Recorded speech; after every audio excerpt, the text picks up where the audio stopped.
Hello friends, আমাদের বাড়িতে সরস্বতী পুজো হবে। ঠিক তার আগের দিন কী কী করলাম সেটা তোমাদের সাথে শেয়ার করব। দেখো, অফিস থেকে এসেই আগে আলপনা দিতে বসে পড়েছি। আলপনাটা জাস্ট কমপ্লিট হয়ে এসে অনেকটা করে ফেলেছি, সেটা তোমাদের সাথে দেখাচ্ছি। তার চেঞ্জ করে কিছু খেয়ে নেব, বড় খিদে পেয়েছে। ম্যাগি খেয়ে নিলাম। এবার ওপরে যাওয়ার পালা, কারণ কিছু ডেকোরেশন বাকি আছে। ছাদে যেহেতু পুজোটা হচ্ছে, তো ছাদে গিয়ে ঘুরবো। এবং ছাদে এসে গেছি, এবারে ডেকোরেশন করব। ওমা, পেপার কোথায়? হাফ পেপারের কালারই পাচ্ছি না, চিন্তায় পড়ে গেছি। ভাইয়ের সাথে ওটা নিয়ে ডিসকাস করছিলাম, তারপর বললো নাকি নিয়ে আসবে। যাই হোক, ঠিক আছে, হলো অ্যাটলিস্ট করে জাস্ট লাগানো শুরু করেছি।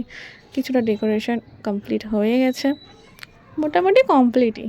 আমি লাগাচ্ছিলাম আর আমার ভাই একটু ভিডিও করে দিচ্ছিল। আর চলো তোমাদের একটু দেখানো যাক ডেকোরেশনটা। এই দেখো ডেকোরেশনটা কেমন হয়েছে অবশ্যই জানিও। সিম্পলের মধ্যে করেছি, আই থিঙ্ক ভালোই লাগবে। এবার কিছু কাজ এখনও বাকি ছিল, যেটা আমি করছিলাম দাঁড়িয়ে দাঁড়িয়ে। হালকা ঝাড়বাতিটা করে দিচ্ছিলাম, যদি বৃষ্টি হয় তখন কি হবে। যাক, শেষ হলো অ্যাটলিস্ট। এবার নিচে যাই। চলো, আবার নেক্সট ভিডিও দেখা হচ্ছে। Bye bye.